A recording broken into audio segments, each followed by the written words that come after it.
حدثنا محمد بن مقاتل قال أخبرنا عبد الله قال أخبرنا يونس عن الزهري أخبرني سالم بن عبد الله عن عبد الله بن عمر رضي الله عنهما قال: رأيت رسول الله صلى الله عليه وسلم إذا قام في الصلاة رفع يديه حتى يكون حذو منكبيه، وكان يفعل ذلك حين يكبر للركوع، ويفعل ذلك إذا رفع رأسه من الركوع ويقول: سمع الله لمن حمده، ولا يفعل ذلك في السجود। বিসমিল্লাহির রহমানির রহিম।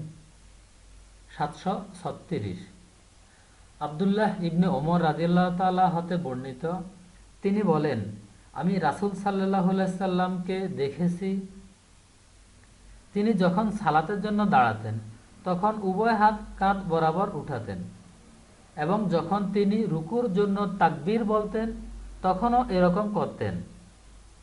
আবার যখন রুকু হাতে মাথা উঠাতেন তখনও এমন করতেন, এবং সামিআ আল্লাহু লিমান হামিদা বলতেন, তবে সিজদার সময় এরকম করতেন না।